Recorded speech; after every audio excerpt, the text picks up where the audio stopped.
Bien, bonjour à toutes et à tous. Merci d'être venus écouter ce qu'on va essayer de vous raconter sur la maîtrise du coût total de possession. Euh, Notre propos va être d'essayer de vous donner des éléments et pas de vous convaincre. Ça va être aussi d'essayer d'illustrer avec notre vécu. Donc forcément, vous trouverez beaucoup de références à ce qu'on sait faire et comment on le fait. Donc on va avoir, je ne sais pas comment ça marche cette affaire. On va avoir plusieurs étapes qui sont ici.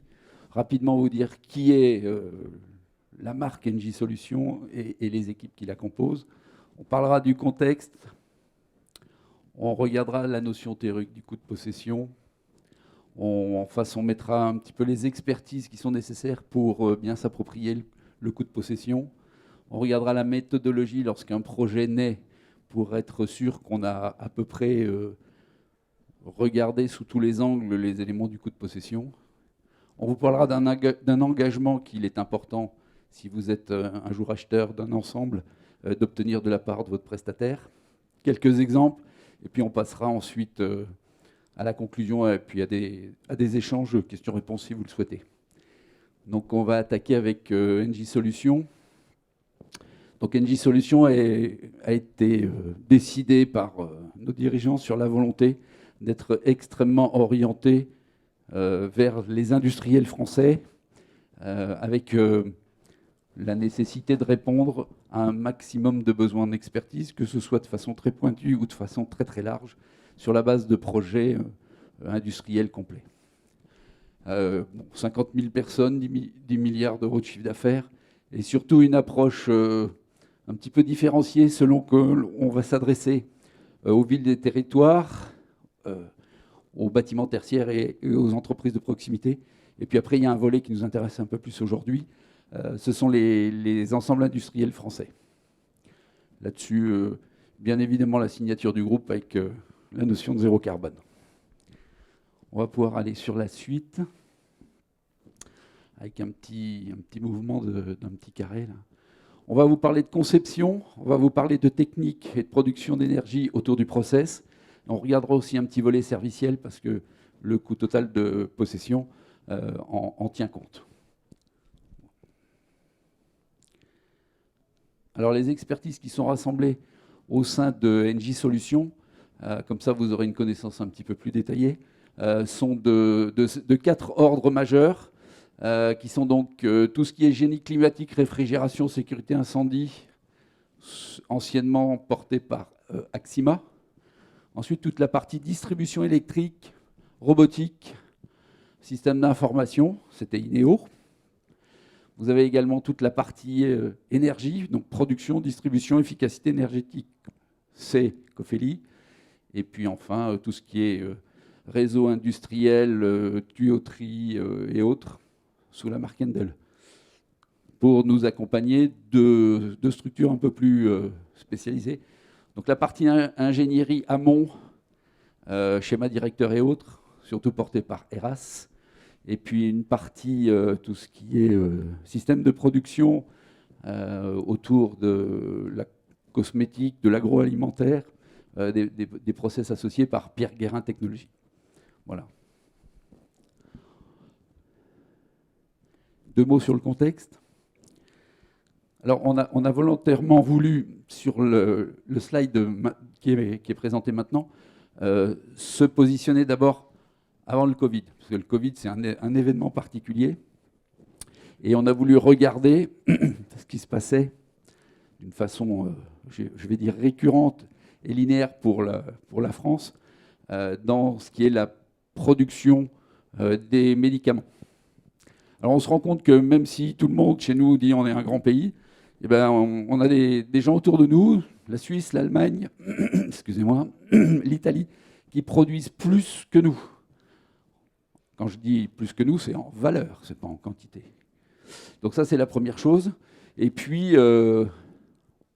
l'Agence européenne du médicament, en 2017, elle a presque autorisé 100 nouveaux médicaments, et il n'y en a eu que 6 pour la France. Donc ça, c'est le LEM qui nous a dit ça. Le constat, c'est que l'attractivité française pour la production de nouveaux médicaments n'était absolument pas là avant le Covid. Donc maintenant, on va regarder sur l'aspect Covid, très rapidement. On a vu ce qu'il en a été. On s'est rendu compte de la perte de souveraineté, des difficultés que ça a créées. Et donc la nécessité aujourd'hui, c'est d'avoir la relocalisation de produits qui avaient été, pour des raisons économiques, confiés à des pays tiers. C'est l'augmentation des capacités de production de certaines molécules stratégiques. Et puis, c'est le développement de nouveaux sites de production. Là-dessus, l'objectif, c'est souveraineté et performance industrielle. Donc, on va regarder ensuite ce que ça donne. Donc là, je vais demander à Thomas de prendre un petit peu le relais. Merci. Bonjour à tous. Donc effectivement, il est bon de rappeler que l'objectif principal de la performance industrielle, c'est de réduire les coûts. Bien évidemment, ça ne doit pas se faire au détriment de la qualité, ni au détriment de la satisfaction du client. Et bien évidemment, derrière le client, ce sont les patients qui sont les utilisateurs des médicaments. Aujourd'hui, la performance industrielle, elle peut se décomposer en quatre grandes familles. Alors effectivement, l'augmentation du chiffre d'affaires, qui contribue à la performance industrielle d'une entité, la réduction des besoins en roulement de fonds, donc tout ce qui va être immobilisé notamment sur les stocks, que ce soit les stocks de matières premières, que ce soit les stocks d'équipements techniques ou les stocks de produits finis. Et puis les deux dernières composantes, c'est le fait de pouvoir minimiser les investissements et puis diminuer les charges. Donc on entend par la minimisation des investissements, c'est la capacité à optimiser pour pouvoir produire en investissant le moins possible. Et effectivement, les charges, ça va constituer à pouvoir rationaliser, optimiser, réduire ce que coûte le fonctionnement de ces installations. Donc NJ Solutions aujourd'hui propose de vous aider à optimiser vos investissements et à maîtriser les charges associées. C'est notre approche TCO. Donc l'optimisation des CAPEX, notamment sur les investissements sur les usines, sur les unités, mais aussi les équipements de production. Et puis la maîtrise de l'OPEX, avec notamment tout ce qui va concerner les gros postes à dépenses sur les coûts d'exploitation, à savoir la fourniture d'énergie, les frais d'exploitation et les frais de maintenance.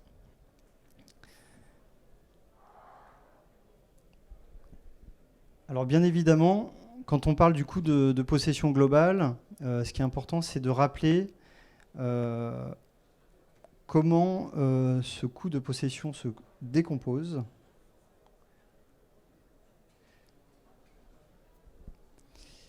Donc le coût de possession global d'une installation, on va retrouver ça décomposé dans cette pyramide. Donc il y a le prix d'achat, bien évidemment, les coûts induits, donc les coûts induits liés aux achats, les coûts de possession, les coûts d'acquisition, les coûts de possession, les coûts de maintenance, les coûts d'utilisation et les coûts de non-qualité, qui sont extrêmement impactants pour les industriels de la santé. Donc on va retrouver une décomposition sur la droite, avec les prix d'achat, effectivement, prix de revient, plus la marge des fournisseurs. Tous les coûts induits, c'est ce qu'on va considérer comme étant les indirects sur la partie investissement. Le fonctionnement des achats pour la partie acquisition. Les coûts de possession sont fortement impactés par la partie stock. La maintenance, on retrouvera tous les frais d'entretien, de maintien en service et des pièces détachées associées. Et puis les coûts d'utilisation concernent l'exploitation et l'ensemble des services associés pour pouvoir utiliser l'outil dans de bonnes conditions.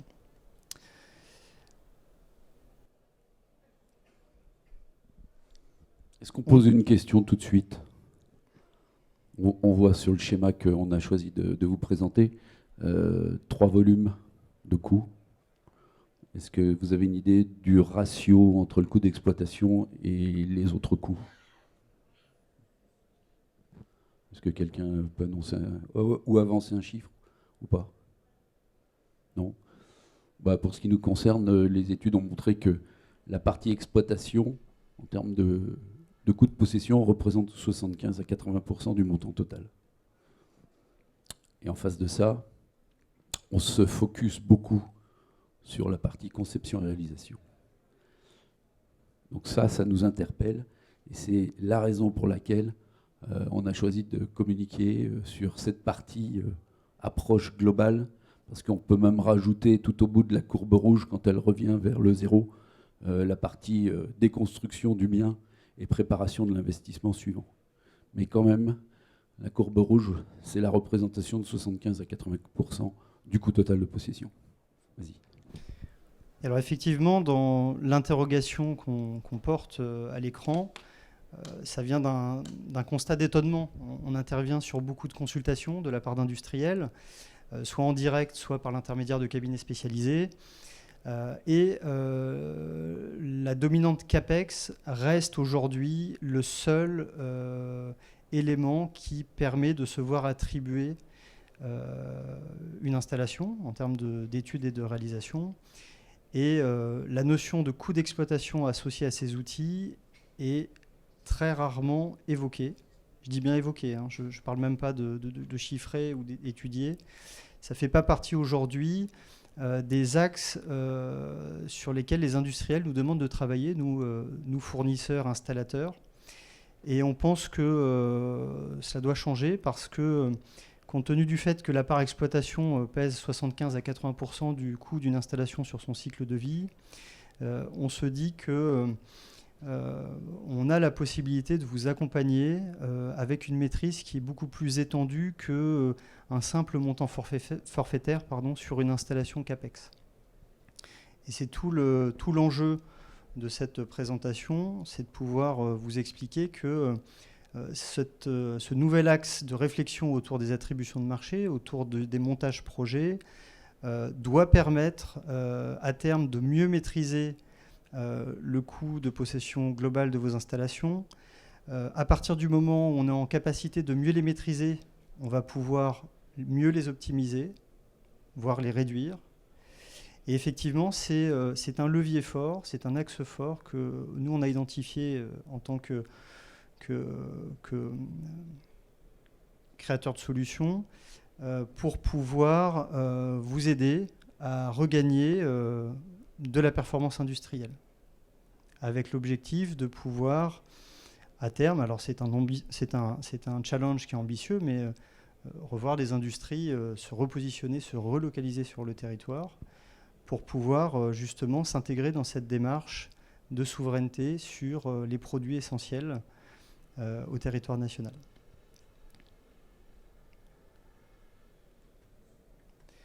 Alors pour ce faire, ce n'est pas simplement une idée qui est liée à un constat de 2017-2018 accentué par le Covid, c'est surtout parce qu'au sein de notre entité, on rassemble aujourd'hui une multitude d'expertises. C'est pour ça qu'on est présent aujourd'hui sur ce salon, pour pouvoir vous montrer que derrière Engie Solutions, il n'y a pas juste Engie qui fournit de l'énergie et qui la distribue. Il y a aussi toute l'activité de service industriel qui s'est spécialisée, qui s'est orientée pour vous accompagner sur le segment du life science, avec l'ensemble des contraintes réglementaires qui sont exigées, et avec un haut niveau d'expertise, notamment sur les aspects process et zones à atmosphère contrôlée. Je ne sais pas, Franck, si tu veux reprendre la main. Oui, bah là-dessus, on a répertorié l'ensemble des expertises que l'on a réunies dans Engie Solutions, et on a essayé de regarder si elles permettaient de répondre à tous les prismes permettant d'observer la notion de TCO dans le cadre d'un investissement industriel. C'est aussi ce qui a conduit nos dirigeants à faire un partenariat financier et technique avec les entités Eras et Pierre Guérin, ce qui permet de compléter le besoin. Donc on ne va pas relire tout ce qu'il y a autour de l'usine qui est dessinée là au milieu, mais quand on y prend 2 minutes, on se rend compte qu'on a à peu près réussi à tout réunir à l'intérieur d'Engie Solutions.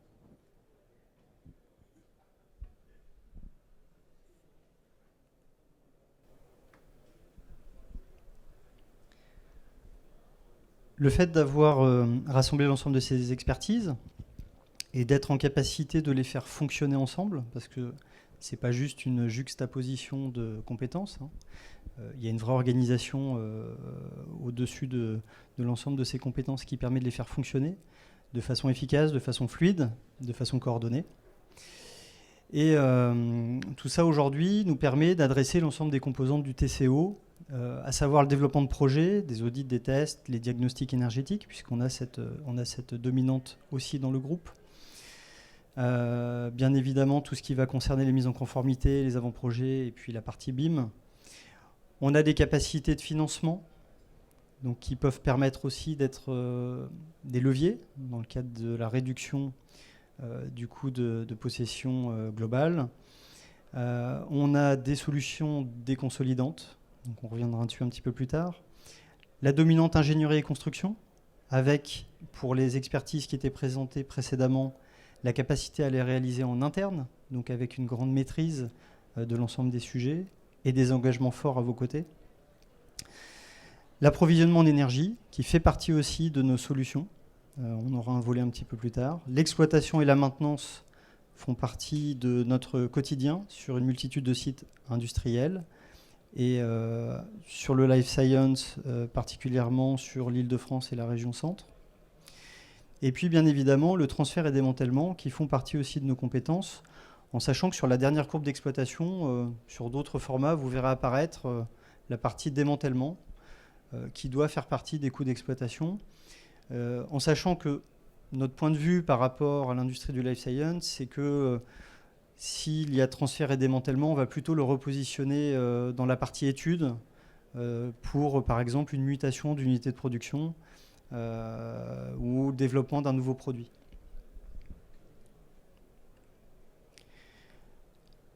Donc sur la méthodologie, aujourd'hui, la façon dont on déroule nos typologies de projets globaux, c'est ce qu'on appelle le design and build and operate, donc conception, réalisation, exploitation. Et effectivement, on vous accompagne dès les phases amont. C'est ce qui nous permet de participer au montage financier de vos projets. C'est ce qui nous permet, dès les premières étapes, de pouvoir comprendre vos besoins, de pouvoir les challenger, de pouvoir vous proposer des alternatives. Et puis à partir de là, on va dérouler des études de conception qui vont être travaillées en équipe rapprochée avec vos équipes techniques, avec vos équipes achats, avec vos directions administratives et financières. Et puis, à partir du moment où le projet est enclenché, on va avoir une phase de travaux, une phase de réalisation et de réception qui intègre les phases de commissioning et de qualification. Et puis, ensuite, on switch sur un mode de maintenance et d'exploitation. Et en fait, l'ensemble de ces expertises nous permet, dès les phases d'études, de positionner les jalons qui correspondent à vos coûts d'exploitation. Que ça concerne la consommation des énergies, que ça concerne les coûts de consommables, les coûts de maintenance. Notre maîtrise complète du processus nous permet, dès les premières étapes, de positionner cette réflexion qui doit nous emmener à un engagement au moment de l'enclenchement de l'investissement. On est en capacité de s'engager sur des coûts de possession de votre nouvel outil industriel. J'avais autre chose à dire, mais ça m'échappe. Donc ça reviendra plus tard. Alors, ce qu'on vous propose dans ces schémas-là, c'est une assurance de la continuité. Ce qui est important parce que l'engagement, on le porte dès le début, dès les premières étapes, et il nous emmène, il nous lie à vous jusqu'à la fin, et ceci englobant la maintenance et l'exploitation. Donc, notre mode de fonctionnement, effectivement, c'est un chef de projet en conception qui va piloter toutes les étapes de design avec l'ensemble des composantes dont on a parlé précédemment. La partie construction qui va être aussi pilotée par un conducteur de travaux qui va être en capacité de piloter l'ensemble des lots techniques. Et puis, le switch se fait à la fin de la construction, au moment où on bascule sur l'exploitation par la mise en place d'un chef de site, mais qui est déjà impliqué sur les premières étapes de réflexion autour de votre contrat global. Ces trois acteurs principaux de l'opération, ils sont sous la responsabilité d'un pilote de l'opération globale, ce qui nous permet d'avoir un maintien complet de l'ensemble des éléments qui sont évoqués et qui passent, je dirais, d'une phase à une autre au fur et à mesure où on avance. Ça nous garantit une marche en avant autour de nos réflexions, autour de nos choix, à vos côtés. Donc on va retrouver ensuite l'ensemble des expertises que vous avez pu lire, qui nous permettent cette maîtrise complète. Je voudrais juste rajouter une petite chose, c'est que même si dans le cadre d'un futur investissement, vous ne retenez pas Engie Solutions, le schéma que vous avez ici, c'est un schéma qu'il faut vous attacher à avoir en garantie de la part de votre prestataire. Y compris sur le switch qu'a évoqué Thomas, à partir du moment où on a fait la réception et on passe en exploitation, la partie maintenance, il ne faut pas la décorréler. Parce que c'est cette période de vie du site qui va peut-être faire 40 années qu'il faut vraiment bien maîtriser. Je rappelle que tout à l'heure, on a regardé sur un slide, l'exploitation maintenance, c'est 75 à 80% du coût total de possession d'un équipement industriel. Vous avez ensuite en bas, en bleu et en orange, ce que nous, on réalise en interne. Ça, c'est juste pour vous donner un focus sur nos expertises. Et puis, vous avez ici en orange les parties sur lesquelles on va aller chercher des expertises en dehors du groupe, qui sont l'architecture, le génie civil, gros œuvres, le clos, le couvert, la charpente métallique. Et puis, si éventuellement il y a des process particuliers sur lesquels on n'a pas l'expertise en interne, on ira chercher un partenaire. Mais le schéma, il est valable pour tout le monde, quoi. Cette continuité dans l'opération complète génère un point particulier, c'est que votre outil, initialement, il va être conçu pour répondre à des performances. Donc vous avez un coût, un prix de revient de vos médicaments, de ce que vous allez produire, qui va être lié à une performance. Cette performance, on en assure déjà la tenue au démarrage des installations. Donc là, on va être clair, on parle de temps machine, on parle de temps de recette de fabrication, on parle de temps de nettoyage qui sont impactants, des temps de stérilisation. On rentre vraiment dans le détail de vos chronogrammes de fabrication, depuis l'entrée des matières premières jusqu'à ce qui va sortir au bout de vos lignes de conditionnement primaire et secondaire, ainsi que les flux logistiques qui environnent votre unité de production. Cette performance, on va la designer en phase de conception, on va s'assurer qu'elle est bien au rendez-vous au moment du commissioning et de la qualification. Et le rôle principal de notre chef de site, dans le cadre de l'exploitation, ça va être de veiller à ce que les outils de production soient maintenus pour que les performances restent au rendez-vous sur tout le cycle de vie de l'installation. Alors bien évidemment, ça amènera des opérations spécifiques à un certain moment, des remplacements d'équipements et autres, mais on veille à ce qu'on ait une continuité sur la performance. C'est sûr que démarrer un projet avec une usine qui produit 500 unités par jour, je vous dis un exemple au hasard, et qui au bout de 7 ou 8 ans a vu son rendement divisé par 2, ou même réduit de 20%, c'est pénalisant pour vous, et notamment pour la maîtrise de votre coût global. Et quand on parle de maintien en condition opérationnelle, c'est vraiment de ça qu'il s'agit, très clairement. Donc là, on a parlé de la partie étude, un petit peu de la partie exploitation. On a 2 volets complémentaires qui nous permettent de sécuriser votre coût global. C'est tout ce qui va concerner les utilités avec cette notion de as a service qui a été développée chez Engie Solutions, qui est portée par Engie Solutions et qui a été développée il y a quelques années. C'est notre capacité à vous fournir des utilités, à s'engager sur la fourniture d'utilités qui peuvent être effectivement déconsolidées sur vos sites ou à proximité de vos sites. Et puis, bien évidemment, notre possibilité de s'engager aussi sur des coûts d'énergie. Et tout ça faisant, aujourd'hui, on est en capacité de vous accompagner sur ces sujets tout aussi globaux. En complément de ce qu'on vient de se dire, on a les leviers qui vont venir s'ajouter, je dirais, aux éléments précités. Pour nous, les éléments clés, effectivement, ça va être la conception du process. On n'investit pas, je dirais, pour se faire plaisir. On investit pour avoir une unité qui est capable de produire à un certain rendement, et la conception du process joue un rôle prépondérant. Et dans cette conception du process, on va intégrer toute la logistique jusqu'à la partie conditionnement, expédition.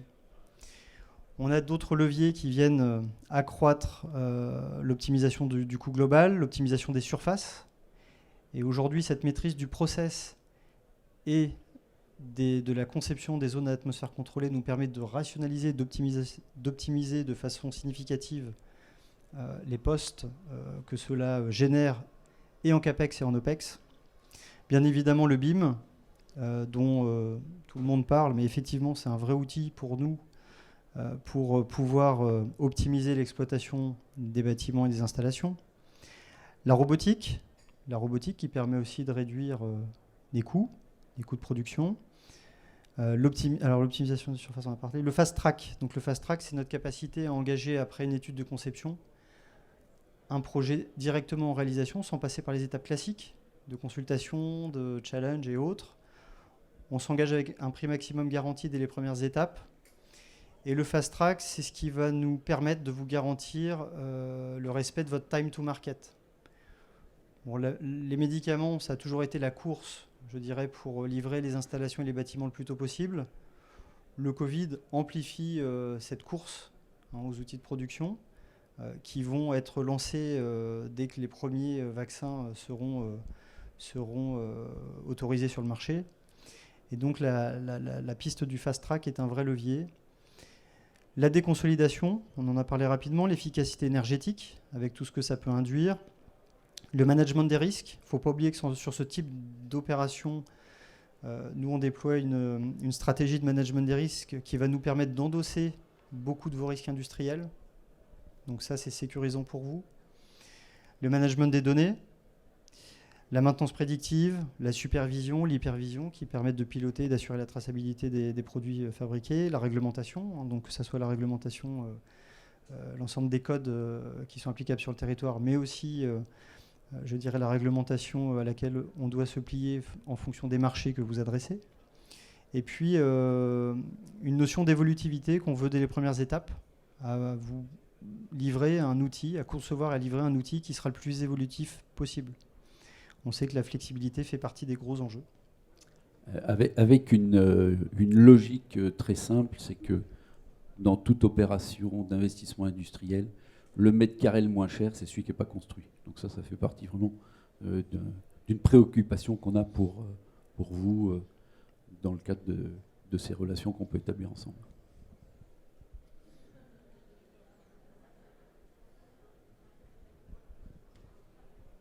Sur notre engagement maintenant, je vais vous laisser regarder 3 secondes l'image. Pour moi, elle parle d'elle-même.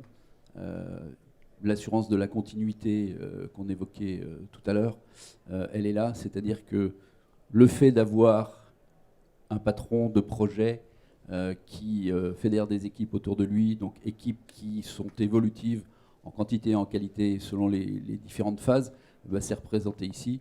Là, on part vraiment de l'idée. On commence à poser quelques éléments sur la table. Et puis après, on va, avec le BIM, pouvoir modéliser. Et puis, on va pouvoir arrêter des choix constructifs. Et puis, on va pouvoir lancer la construction. Et puis, à la fin, on va pouvoir avoir un équipement industriel qui est fonctionnel, qui est réceptionné, qui a les performances attendues, qui respecte un prix maximum garanti et qui vous est livré dans le temps imparti pour, comme le disait Thomas tout à l'heure, vous permettre de respecter votre time to market. Et on sait qu'un time to market raté, c'est souvent des millions d'euros perdus. Alors, on a rajouté quelques slides pour finir cette présentation, avec quelques exemples. Alors, aujourd'hui, on ne présente pas de projets globaux, tels qu'on vous l'a décrit, parce que les sujets qui sont en cours ont un caractère confidentiel. Néanmoins, on vous a assemblé un nombre d'exemples qui montrent notre capacité sur les différentes briques qui constituent une unité de production. Donc là, en l'occurrence, pour Sanofi, une offre clé en main de construction d'unités d'installation, d'une nouvelle installation et la maintenance multitechnique des process industriels et des infrastructures. Bon, voilà, le titre parle de lui-même. Avec Pierre Fabre, l'installation d'un îlot robotisé.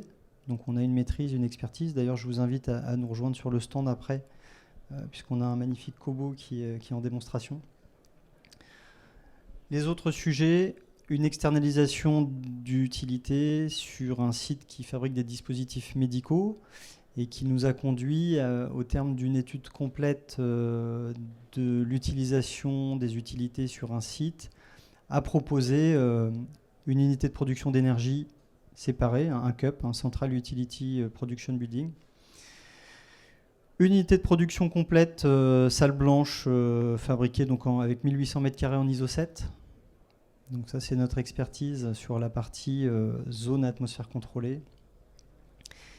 Et puis deux autres éléments qui sont importants, qui pèsent dans les CAPEX et les OPEX. La maîtrise des flux de process. Donc avec nos capacités à réaliser des installations de production, stockage et distribution de l'ensemble des fluides propres, qui constituent bien souvent la principale matière première de vos formulations. Et puis des unités de formulation complète clé en main, donc grâce à l'expertise de Pierre Guérin. Et donc c'est cette expertise qui nous permet, et sur les segments de la pharma traditionnelle, et sur les segments de la cosmétique, et sur les segments émergents des biotechnologies, d'avoir un engagement de performance sur la conception et la construction des outils de production.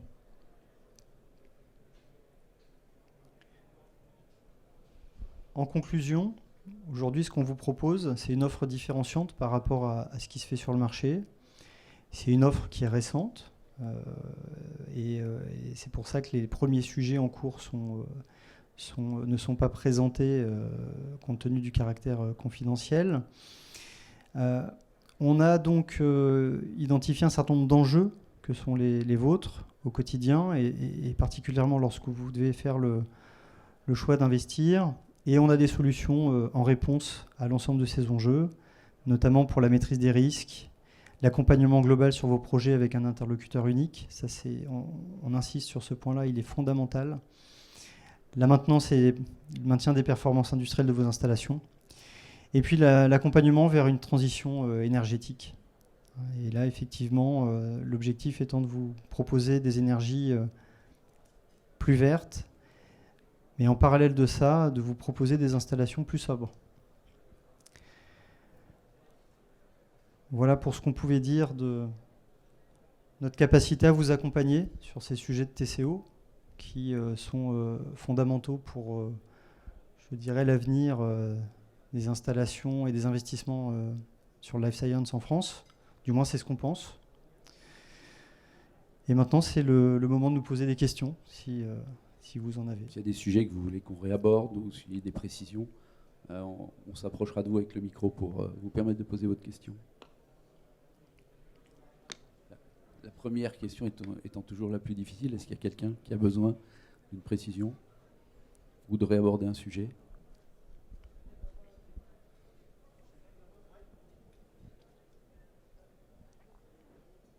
Bon, ok, allez. Oui, ça. Est-ce que vous pouvez revenir sur le slide avec la pyramide pour bien expliquer le coût de possession, s'il vous plaît ? Ok, on fait ça.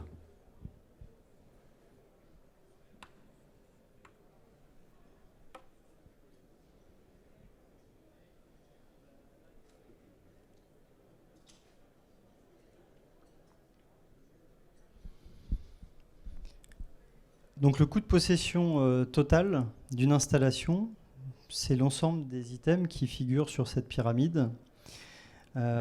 Cette pyramide, on la retrouve aussi sur un certain nombre de publications comme étant un iceberg. Et effectivement, dans l'ensemble des discussions qui ont lieu dans le cadre d'une consultation, dans le cadre d'une signature de contrat pour la fourniture d'équipements de production, généralement, on ne parle que de la partie qui est visible, donc notamment le prix d'achat et les coûts induits. Et le reste, effectivement, ne participe pas au choix, à l'orientation qui est donnée dans le cadre de l'attribution. Et effectivement, c'est malheureux parce que c'est ce qu'on ne voit pas qui va peser le plus lourd pour vous, industriels, dans les 10, 20, 30, 40 années qui vont suivre la mise en service de votre installation. Donc, je ne sais pas si tu souhaitais voir un point particulier ou... Là-dessus, on peut peut-être dire 2 mots sur ce qui s'appelle coût d'acquisition. Parce qu'évidemment, coût de possession, coût d'acquisition, on peut se poser la question de savoir quelle est la différence. Le coût d'acquisition, Thomas a choisi de l'illustrer par la partie fonctionnement achat. Il nous est arrivé de rencontrer des industriels qui ne comptaient pas dans le TCO le temps consacré par leur service support au projet. Nous, on considère qu'il faut le mettre dedans.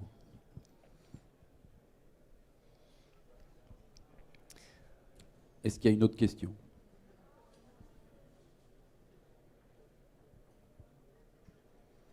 Ok, écoutez, on va vous remercier de votre attention. On espère que ça vous a donné les éclairages. Si vous voulez, de façon plus individualisée, nous rencontrer, il y a le stand. Et puis, on vous souhaite une bonne fin de salon. Merci à vous.